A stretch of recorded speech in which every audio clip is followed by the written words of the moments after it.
चलिए अब सीधा रुख कर लेते हैं हरियाणा विधानसभा से मुख्यमंत्री मनोहर लाल खट्टर का। 8,119 करोड़ रुपए की राशि खर्च करने की योजना है। इसलिए कुल मिलाकर इस वर्ष का हमारा पूंजीगत परिव्यय 63,539 करोड़ रुपए होने का अनुमान है। बजट अनुमान 2024-25 में उत्साहजनक राजस्व प्राप्ति और अर्थव्यवस्था की वृद्धि के कारण मुझे ये कहते हुए खुशी हो रही है कि इस वर्ष के बजट में कोई नया कर प्रस्तावित नहीं है।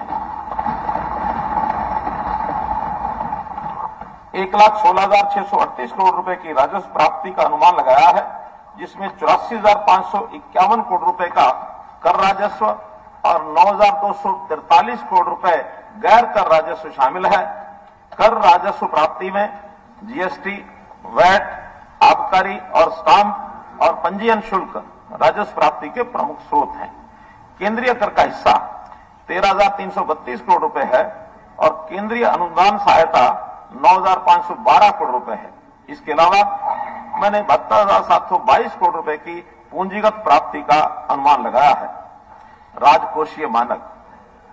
माननीय अध्यक्ष महोदय, मुझे इस सम्मानित सदस्य को यह बताते हुए बड़ी खुशी हो रही है कि हम हमेशा राजकोषीय मानकों को विवेकपूर्ण मानकों के अंदर बनाए रखने में सफल रहे हैं।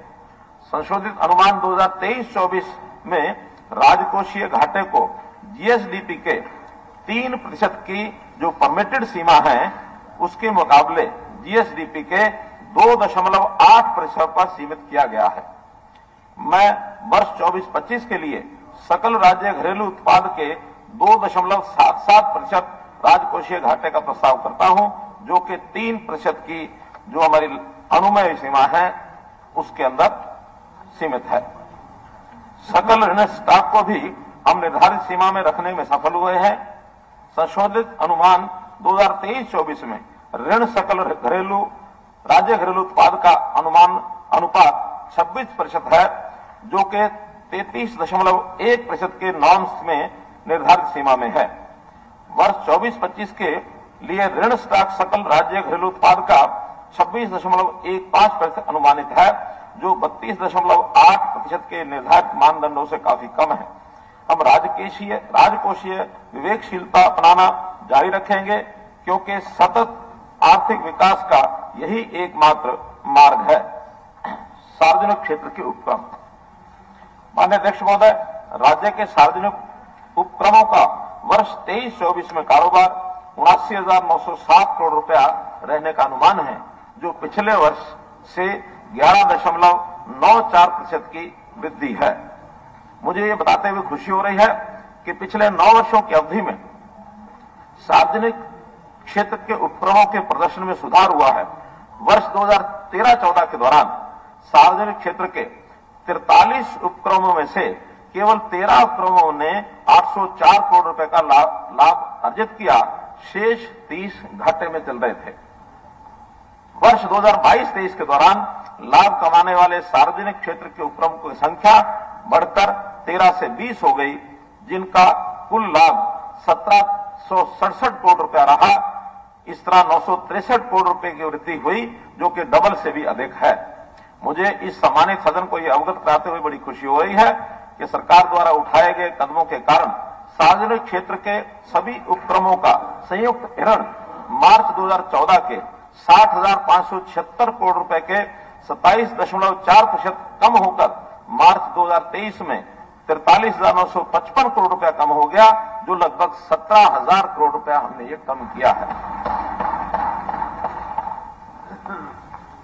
माननीय अध्यक्ष महोदय, किसान राज्य की अर्थव्यवस्था की रीढ़ है। हमारे किसानों की कड़ी मेहनत और परिश्रम के कारण हरियाणा राष्ट्रीय खाद्य सुरक्षा सुनिश्चित करने में प्रमुख योगदान करता है। सरकार ने किसानों के लाभ के लिए कई कदम उठाए हैं, जिसके परिणाम स्वरूप 2023-24 में कृषि उत्पादन 8.1% की दर से बढ़ा है, जो कि देश में सर्वाधिक है। बीज, उर्वरक, बिजली जैसे इनपुट पर सब्सिडी और विभिन्न योजनाओं के तहत उत्पादन के लिए डीबीटी के माध्यम से सहायता प्रदान की जा रही है। मेरी फसल मेरा ब्यौरा के डिजिटल प्लेटफॉर्म को राज्य के किसानों द्वारा व्यापक रूप से अपनाया गया है। मुझे ये बताते हुए खुशी हो रही है कि मेरी फसल मेरा ब्यौरा हर सीजन में लगभग 10 लाख किसान अपनी फसल का विवरण उपलब्ध कराते हैं, जिससे सरकार को बाजार हस्तक्षेप के लिए रणनीति बनाने के लिए उपयोगी जानकारी मिलती है। हरियाणा के किसानों को उनकी उपज के लिए सुरक्षित कवच प्रदान किया गया है, चाहे वह खरीद के रूप में हो, मूल्य समर्थन के रूप में हो या फसल क्षति के मुआवजे के रूप में हो।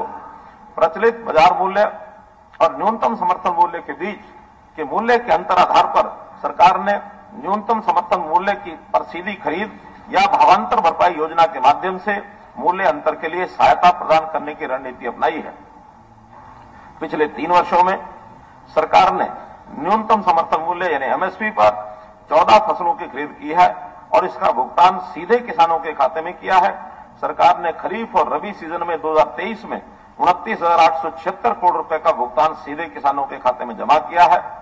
भावांतर सहायता की 178 करोड़ रुपए की राशि सीधे किसानों के खातों में डाली गई है। सरकार राज्य के सभी किसानों को आश्वस्त करना चाहती है कि वह उनके योगदान को समझती है और हर समय उनके साथ खड़ी रहेगी। सरकार ने प्राकृतिक आपदा से फसलें नष्ट होने पर किसानों को अपने दावे दर्ज करवाने में सक्षम बनाने के लिए ई क्षतिपूर्ति के रूप में एक डिजिटल प्लेटफॉर्म उपलब्ध करवाया है। इससे सरकार किसानों को सीधे सहायता प्रदान करने में सक्षम हुई है, जबकि पूर्व में यह सहायता भूस्वामियों को दी जाती थी। ई क्षतिपूर्ति से शीघ्रता से सत्यापन होता है और दावे भी जल्दी मिलते हैं। वित्त वर्ष 2023-24 में मुआवजे के रूप में अब तक 297 करोड़ रुपए की राशि सीधे किसानों के खातों में जमा कराई जा गई है। वर्ष 2023-24 के दौरान 50,000 एकड़ लवणीय व जल बहाव वाले क्षेत्र का सुधार करने का लक्ष्य निर्धारित किया गया था।